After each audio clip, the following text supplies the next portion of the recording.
नरेंद्र मोदी आखिर कॉकरोच से क्यों डरते हैं? कॉकरोचेस के लिए तो एक स्प्रे चाहिए होते हैं। अगर स्प्रे करो तो कॉकरोच मर जाते, लेकिन ये कॉकरोच तो बिल्कुल ही इंसानों की तरह है। दिल्ली के कनॉट प्लेस की जो सर्कल है उसमें आप देखेंगे इस तरफ सिर्फ और सिर्फ भीड़ नजर आ रही है, नौजवानों की भीड़।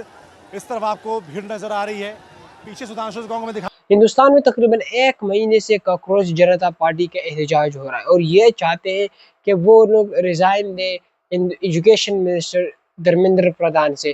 क्या हो रहा है हिंदुस्तान में? क्यों जो सोनम वांगचुक नामी शख्स है वो पिछले 20 दिनों से भूख हड़ताल पर बैठा हुआ है? और क्या ये कॉकरोचेस का क्या मसला है? किसने इसको नाम दिया कॉकरोच? कॉकरोचेस तो एक जानवर, एक इंसेक्ट होता है, लेकिन इंसान तो कॉकरोचेस। नरेंद्र मोदी आखिर कॉकरोच से क्यों डरते हैं? अगर कॉकरोच से डरना है, अपने आप को बचाना है, तो स्प्रे करो।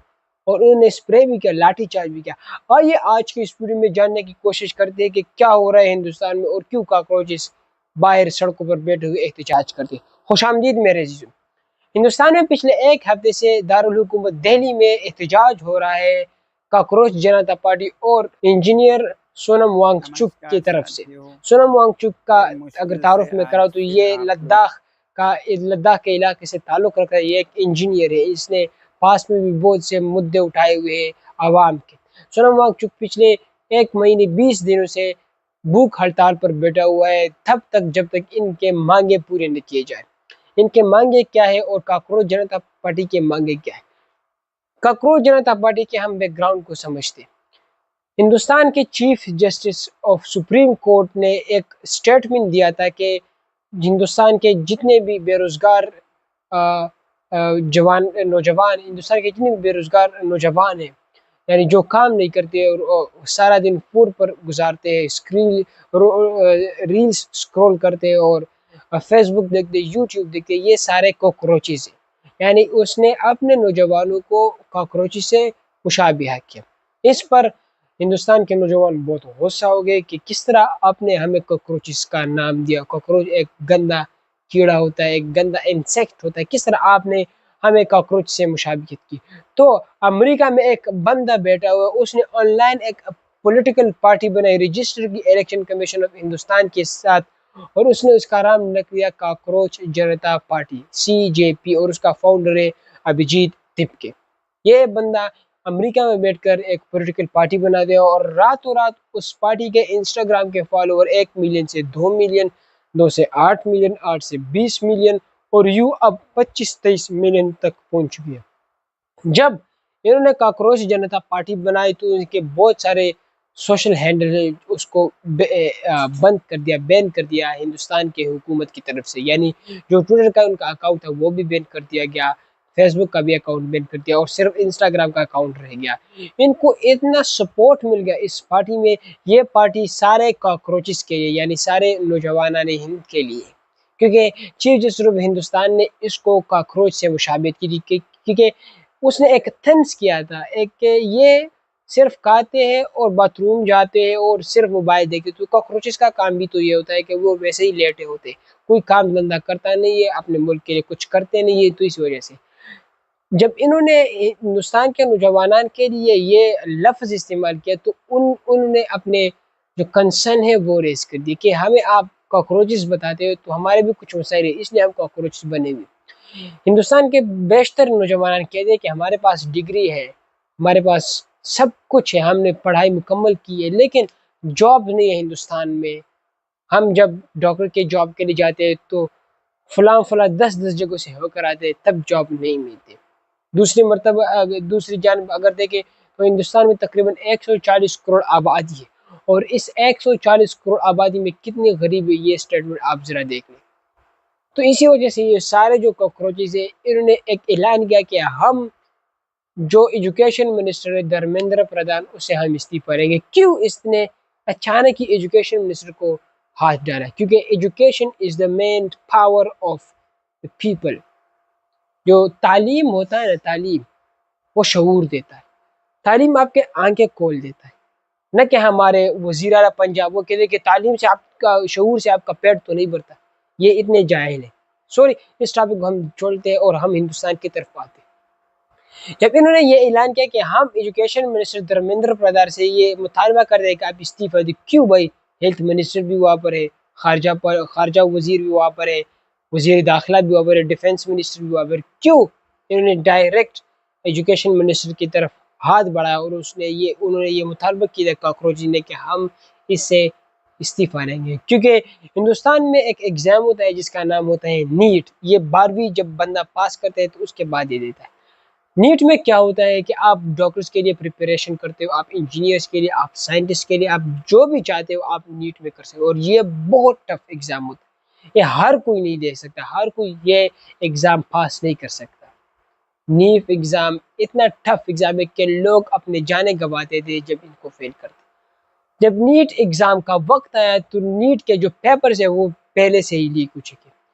आप सोचें, अगर एक किसान का बेटा है, बाप मजदूर है और माँ भी दूसरों के घरों में काम करती है, और उसका बेटा जो है वो नीट के लिए तैयारी करता है, नीट एग्ज़ाम के लिए तैयारी करते हैं कि कल को मैं एक डॉक्टर बनूंगा, एक इंजीनियर बनूंगा, एक पायलट बनूंगा तो अपनी फैमिली को सपोर्ट कर सकूंगा। वो बंदा, वो लड़का, वो स्टूडेंट जो है वो दिन रात मेहनत करके पढ़ाई करता है, हर चीज़ याद करता है, मैथ्स याद करता है, फिजिक्स याद करता है, केमिस्ट्री, बायोलॉजी, एवरीथिंग, हिंदी याद करता है, इंग्लिश याद करता है। वो बहुत प्रिपरेशन करता है, उसने पूरी दुनिया को अपने सर पर उठाया हुआ है, वो खाना भी नहीं खाता, इतने वो टफ जो एग्जाम इतना टफ था वो इसके लिए प्रिपरेशन करता है ताकि मैं नीट को क्लियर कर सकूँ और आगे मुझे आसानियाँ हो जाए, आगे मैं आईटी में जो भी है वो कर सकूँ। अगर एक किसान का बेटा ये तैयारी कर देता है और पूरा साल गुजर जाता है, एग्ज़ाम का वक़्त आता है और आप ये और वो किसान का बेटा ये सुन ले कि जो पेपर्स है वो तो लीक हो चुके हैं, वो तो हर कोई बंदा पास कर सकेगा। तो आप सोचिए कि उस बंदे पर क्या बीत जाएगी। Our sweat will become his success. He will be a doctor. Our sweat will become his success.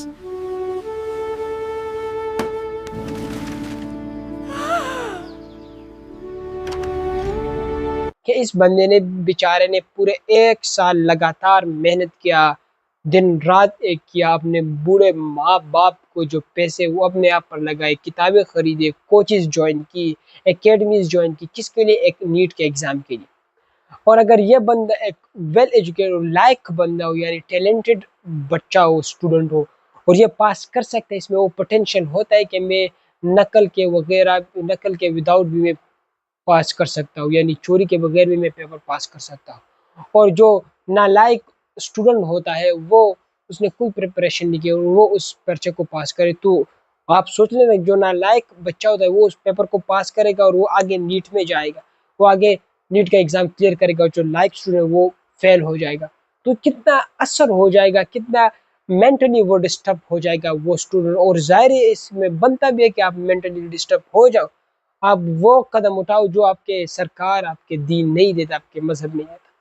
तो अगर इस किसान के बेटे को ये मालूम है कि पेपर तो पहले से लीक हुआ, आपने वैसे ही टाइम वेस्ट किया और इंतज़ामात की स्टडी की, तो उस पर क्या बीत जाएगी? वो तो उसका दिल टूट जाएगा कि मैंने इतने साल महीनों मैंने मेहनत की और पेपर फिर लीक हुआ। क्यों लीक हुआ? क्योंकि हिंदुस्तान का जो एजुकेशन सिस्टम है वो बहुत नाजुक मोड़ पर आया। तो इसी वजह से लाखों हज़ारों करोड़ों हिंदुस्तान के जो कॉकरोच है वो ये चाहते हैं कि धर्मेंद्र प्रधान जो है वो इस्तीफा दे, क्योंकि इस बंदे ने खुलेआम पेपर्स को लीक किया, हर बंदे को पहुंचाया पेपर कि आप भी पास करो, आप भी पास करो, आप भी पास करो। क्यों? क्योंकि पैसे लिए हुए इस बंदे लाखों करोड़ में एक एक पेपर को लीक कर देता है। भाई आप क्यों पेपर लीक कर रहे? तो इसी वजह से पिछले 1 महीने में हिंदुस्तान के जितने भी नौजवान हैं यानी युवा है, वो इस मिनिस्टर के पीछे हाथ धो के लगे हुए हैं कि आपने रिज़ाइन कर देना, और ये रिज़ाइन बनता भी है। क्यों आप अपने नौजवान के फ्यूचर के साथ खेल रहे हो? एक एहतजाज में एक छोटा बच्चा आया था, उसने कहा था कि मैं पूरा साल मैंने मेहनत की, मैंने सब कुछ किया, लेकिन जब पेपर लीक हुआ तो मुझे पता नहीं, मैं रोने लगा, मैं खुदकुशी करने लग रहा था, तो मेरे माँ बाप ने मुझे रोका। और कितने रिपोर्ट्स आए, आप देखें कि नीट के एग्ज़ाम की वजह से हिंदुस्तान के नौजवान जो है वो खुदकुशी करते हैं, अपने आप को मार देते हैं। क्यों? क्योंकि जब पेपर लीक हो जाता है तो उनके दुनिया से दिल भर जाता है कि ये इनका एक ही फोकस होता है, मेन फोकस टारगेट वो नीट का होता है, नीट का एग्ज़ाम क्लियर। और ये कौन देता है? 12वीं के बच्चे, यानी 14-15 साल के बच्चे ये एग्ज़ाम क्लियर कर देते हैं। और इसी वजह से हिंदुस्तान दुनिया के सबसे हाई एजुकेटेड लोगों में शामिल होता है। यानी टेक कंपनी में आप गूगल का सीईओ देखो, आप यूट्यूब का सीईओ देखो, आप माइक्रोसॉफ्ट का सीईओ देखो, आप फेसबुक का, हिंदुस्तान के लोग पीछे बैठे हुए हैं। तो हिंदुस्तान अपने एजुकेशन पर बहुत फोकस करता है, लेकिन जो एजुकेशन मिनिस्टर धर्मेंद्र प्रधान, जिस जो भी नाम है, वो इसने गलीज काम की। तो इसी वजह से पिछले एक महीने में दिल्ली के एक चौकी है जिसको कहते हैं जंतर मंतर, एक जगह है, उसमें पूरे हिंदुस्तान से, पूरे मुल्क से स्टूडेंट जमा हो चुके हैं और वो ये चाहते हैं कि एजुकेशन मिनिस्टर धर्मेंद्र प्रधान से इस्तीफा लिया जाए। और जब ये एहतजाज जारी था तो उसको ज्वाइन भी किया सोनम वांगचुक नामी इंजीनियर ने। वो भी स्टूडेंट के हक में निकल आया और उसने भी ये दावा किया कि मैं भूख हड़ताल पर बैठूंगा, मैं फेमिन करूंगा और हड़ताल करूंगा, मैं कहत लाऊंगा अपने आप को, मैं कुछ भी नहीं कहूँगा। तो ये बहुत जोर देता है सरकार को, गवर्नमेंट। तो जब तकरीबन एक महीना गुजर गया, 20 जुलाई 2026 को सुबह का वक्त था, एहतजाज प्रोटेस्टर वहाँ पर बैठे हुए थे, नारेबाजी लगा रहे थे कि रिजाइन धर्मेंद्र प्रधान, रिजाइन, ये वो। तो अचानक से दिल्ली के पुलिस आते हैं और वो स्टूडेंट्स के ऊपर लाठी चार्ज करते हैं, डंडों से मारते हैं, शेलिंग करते हैं, बॉम्ब शेल गिरा देते हैं, पानी फेंक देते हैं और एक हंगामा होता है। लाठी चार्ज आ रहे, क्या कर रहे हो आप, क्या कर रहे हो आप?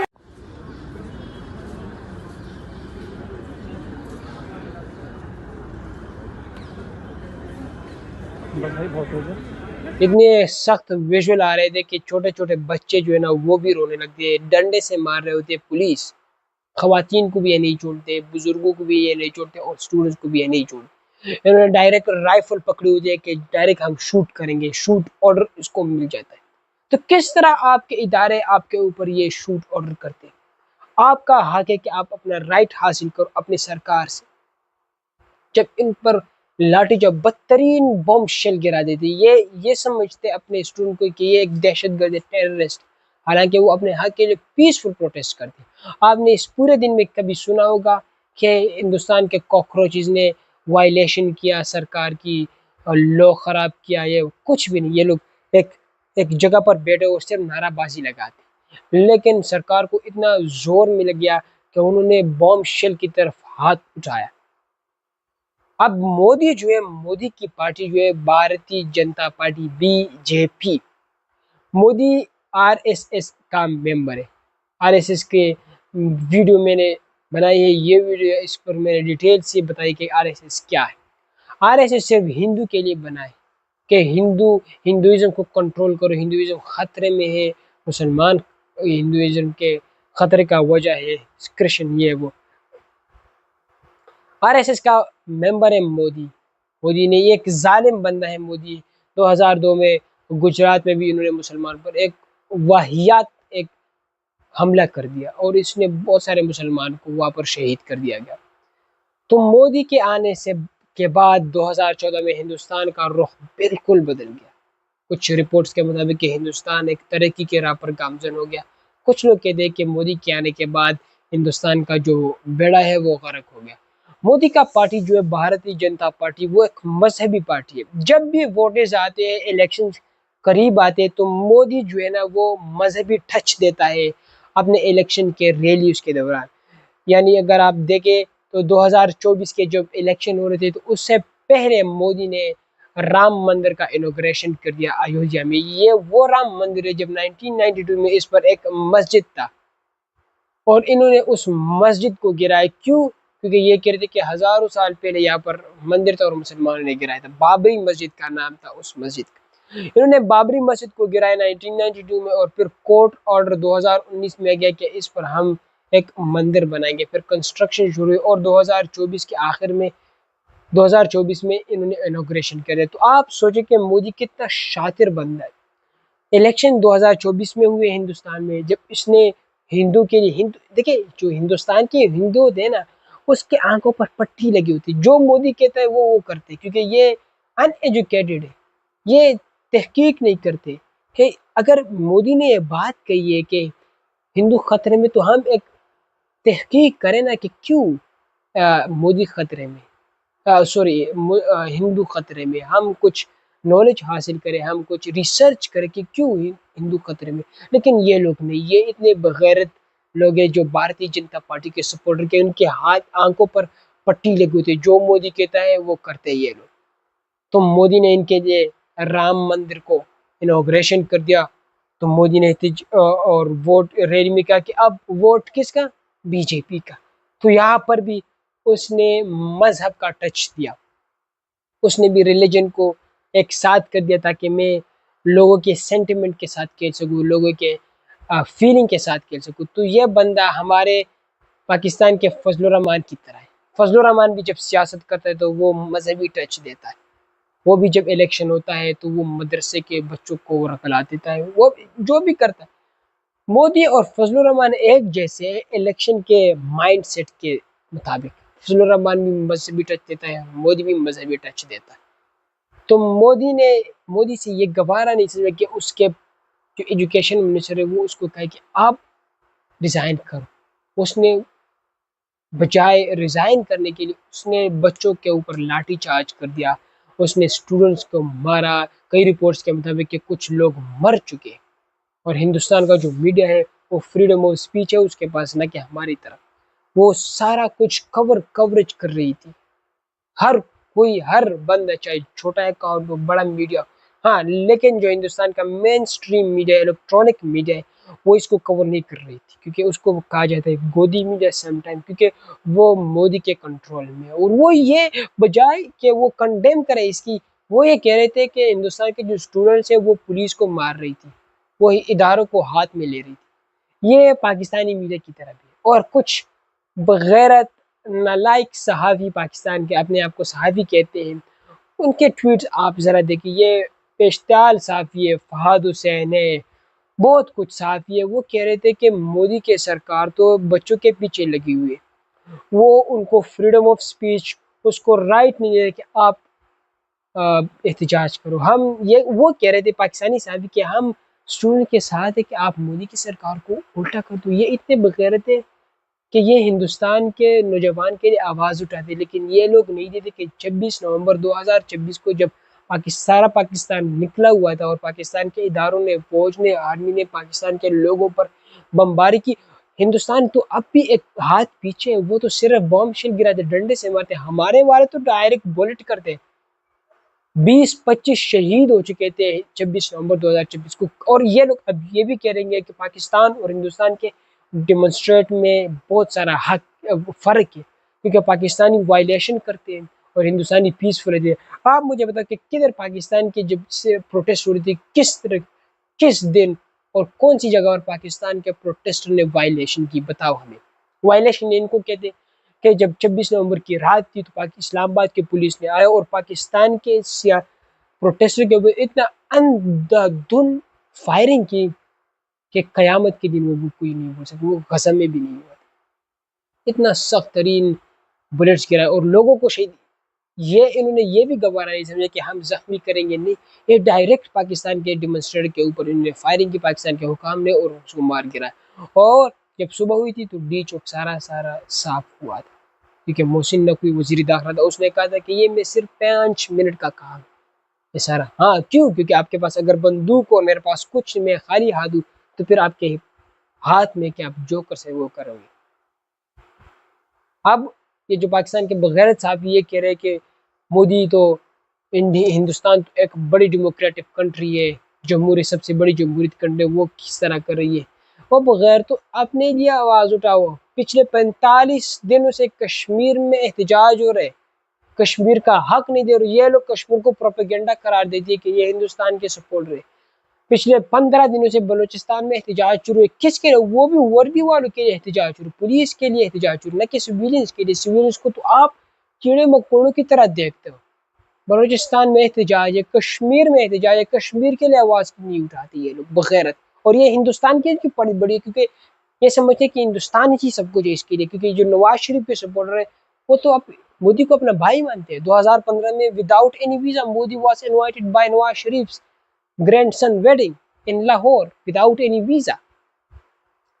तो अब ये लोग पीटीआई वालों को ताना दे कि आप हिंदुस्तान के प्रॉक्सी हो, और कश्मीर को ये ताना दे कि आप हिंदुस्तान के प्रॉक्सी हो, बलूचिस्तान वालों को ये ताना दे कि आप हिंदुस्तान के प्रॉक्सी हो। हालांकि इन्होंने मोदी को इनवाइट किया था without any visa, without any response by the foreign minister. उसका तो मुझे पता भी नहीं था, लेकिन मोदी साहब लैंड हुआ था लाहौर में नवाज शरीफ के नवाजी की शादी में। ये बगैरत साहब पाकिस्तान के जो ये हिंदुस्तान के लिए आवाज़ उठाते, लेकिन पाकिस्तान के जो बच्चे कश्मीर में 45 दिन से शटर डाउन है, इंटरनेट नहीं है, खाना पीना कुछ नहीं है, अपने हक के लिए आवाज़ उठाए हुए, लेकिन पाकिस्तान के बगैरत मीडिया उसको हिंदुस्तान प्रॉक्सी कर देते। बलोचिस्तान में एहतजाज हो रही है, पाकिस्तान के बगैरत मीडिया उसको हिंदुस्तान प्रॉक्सी करार देती। अब जब इन्होंने ये कहा कि हम रिज़ाइन करेंगे, तो मोदी ने कहा कि किधर रिज़ाइन है। उस एहतजाज को ज्वाइन किया एलओपी यानी leader of opposition Rahul Gandhi ने, आम आदमी पार्टी के चेयरमैन, मैं नाम भूल गया उसका। तो बड़े बड़े लीडर्स ने इस एहतजाज में आए स्टूडेंट को सपोर्ट करने के। बड़े बड़े यूट्यूबर्स इन्फ्लुएंसर आए अपने स्टूडेंट को सपोर्ट करने के। लेकिन हमारे जो पाकिस्तान के बड़े बड़े इन्फ्लुएंसर है वो बगैरत है। जो जितने भी बड़े बड़े इन्फ्लुएंसर्स, एक्टर्स, स्पोर्ट्समैन, ये सारे बेगैरत है। पाकिस्तान अपने लिए आवाज़ नहीं उठाती, अपने लोगों के लिए आवाज़ नहीं उठाती। हिंदुस्तान में हर बड़ा बंदा, चाहे वो इन्फ्लुएंसर हो, एक्टर हो, स्पोर्ट्समैन, उसने अपने स्टूडेंट्स के लिए आवाज़ उठाया। लेकिन पाकिस्तान में ये बगैरत लोग, स्पोर्ट्समैन के पीछे हम भागते, लेकिन सख्त घड़ी में आपके साथ नहीं हो। सलमान खान ने आवाज़ उठाया, सचिन तेंदुलकर ने आवाज़ उठाया, हर दूसरे बंदे ने अपने स्टूडेंट्स के लिए आवाज़ उठाई। सोनम वांगचुक को 19 जुलाई को गिरफ्तार कर दिया गया और उसको हॉस्पिटल शिफ्ट कर दिया गया। सोनम वांगचुक वो है जिस तरह मैंने वीडियो की शुरुआत में बात की कि वो भूख हड़ताल पर बैठा हुआ और वो मरने ही वाला था, तो दिल्ली पुलिस ने उसको गिरफ्तार कर दिया, उसको हॉस्पिटल ले गया। फिर 20 जुलाई 2026 को हिंदुस्तान के दिल्ली पुलिस की जानिब से एक मज़ेदार सा अंधाधुंध फायरिंग स्टूडेंट के खिलाफ हुई, लेकिन स्टूडेंट वहाँ से नहीं भागे। वो लोग वहीं पर पीसफुल प्रोटेस्ट कर रहे थे। स्टूडेंट्स कह रहे हैं कि हम पीसफुल प्रोटेस्ट करें, लेकिन दिल्ली पुलिस ने ये गवारा नहीं समझा कि आप लोग प्रोटेस्ट करो। अब ये लोग, जब राहुल गांधी ने ज्वाइन कर दिया इस प्रोटेस्ट को, तो वो सीधा ही वज़ीर आज़म प्राइम मिनिस्टर के पीछे लग गया कि resign Modi from the prime minister seat. और ये सही भी है कि मोदी को रिज़ाइन करने चाहिए प्राइम मिनिस्टर की सीट से। ये लोग अब इनकलाब ला रहे, रेवोल्यूशन ला रहे कि मोदी रिज़ाइन हो तो हिंदुस्तान आगे बढ़े, और ये ठीक भी। अब पाकिस्तान में किस तरह इनकलाब आ सकता है? पाकिस्तान में कितने पॉलिटिकल पार्टीज जो एक्टिव है, पीटीआई को एसाइड करें, पीएमएलएन सरकार में वो तो इनकलाब लाने की सोच भी नहीं कर रही, क्योंकि वज़ीर आज़म शहबाज शरीफ है पीएमएलएन का। पीपीपी आसिफ अली जरदारी, यानी 100 लोमिया मर जाएगी तब नवाज जरदारी पैदा होगा, वो भी सदर है। JYFA 2022 के रिजीम में उसका सबसे बड़ा हाथ था मौलाना फजलुर रहमान का। एमक्यूएम भी इत्तेहादी है सरकार के साथ, और ANP भी इत्तेहादी है। तो कौन, आप रेवोल्यूशन को किस तरह बयान करते, किसको आप रेवोल्यूशन करते? मौलाना ने तो पिछले दिनों फौज के खिलाफ बात की, लेकिन वो भी फौज का ही बन रहा है। आप रेवोल्यूशन कौन पार्टी रेवोल्यूशन लाएगा? 26 नवंबर को पीटीआई वाले निकल गए थे, 9 मई को भी पीटीआई वाले निकल गए थे। रेवोल्यूशन सिर्फ पीटीआई वाले ला सकते हैं, और मैं ये समझता हूँ कि जो रेवोल्यूशन की बात करे वो सिर्फ पीटीआई कर रही है। जो इमरान खान को अब सपोर्ट करेगी, वो पाकिस्तान के जो बगैरत लोग हैं वो ये कह रहे कि ये तो यूतिया है, ये तो पीटीआई का सपोर्ट रही। भाई अगर आप रेवोल्यूशन चाहते हैं तो मुस्लिम लीग वाले निकल आओ ना, रेवोल्यूशन क्यों नहीं लाते? पीपीपी वाले क्यों रेवोल्यूशन नहीं लाते? JY वाले क्यों रेवोल्यूशन नहीं लेकर आते? अभी तक 2022 से लेकर 2026 तक मौलाना ने एक बात भी रेवोल्यूशन की नहीं की, इनकलाब की नहीं की, पीटीआई ने की है। तो जो भी प्रोटेस्ट होगी पीटीआई, वो रेवोल्यूशन में समझूंगा, क्योंकि जो पार्टी का मैंने नाम लिया, जिन पार्टी का, वो तो सरकार में, वो तो किस तरह, वो आपके दिमाग समझती है, मानती कि वो रेवोल्यूशन लाएगी, इनकलाब नहीं लाएगी बोलो, क्योंकि उसको तो मजे चर्च है। रेवोल्यूशन सिर्फ इमरान खान ला सकता है, सिर्फ पीटीआई ला सकती है, और वो पीटीआई वाले भी नहीं जो इस्टेब्लिशमेंट के दोस्त, आज़ाद पीटीआई वाले, यानी वो पीटीआई वाले जिसके पास ओहदा नहीं हो। न सुहेल लाएगा, न अली मोहम्मद खान लाएगा, न बेरसर गौहर लाएगा, न असद कैसर लाएगा। जो वर्कर्स है पीटीआई के, वो रेवोल्यूशन पाकिस्तान में लाएंगे। तो हिंदुस्तान में रेवोल्यूशन का दौर रिवॉल्यूशन आएगा और सारा हिंदुस्तान अब ये चाहता है कि प्राइम मिनिस्टर नरेंद्र मोदी भी इस्तीफ़ा दे और प्रधान एजुकेशन मिनिस्टर, जिसका नाम मैं भूल गया अब क्या नाम है, एजुकेशन मिनिस्टर भी रिजाइन दे। आप अपने हक के लिए खड़े हो, आप अपना हक मांगोगे, आपको मिलेगा। एहतजाज इसी तरह करते रहो और आपको हक मिलेगा। हिंदुस्तान के सपोर्टर्स और एजुकेशन स्टूडेंट्स, अभी जीत तिप के जो सीजेपी का फाउंडर है वो कह रहा है कि हम एहतजाज करेंगे तब तक जब तक एजुकेशन मिनिस्टर रिज़ाइन न कर दे। तो देखते हैं कि क्या होता है आगे। हिंदुस्तान एक एक एक खून में पला बढ़ा है। हिंदुस्तान के एजुकेशन मिनिस्टर को रिज़ाइन करनी चाहिए। अगर उसने रिज़ाइन नहीं की तो बहुत मुश्किल होगी हिंदुस्तान के लिए। मोदी को भी रिज़ाइन करनी चाहिए। आपका आगे उठाओ, इस वीडियो को ज़्यादा से ज़्यादा शेयर करो ताकि हर बंदे को पहुंच जाए। कमेंट्स करो, लाइक करो। मिलते हैं अगली वीडियो में। इजाज़त चाहता हूँ। अल्लाह हाफिज़।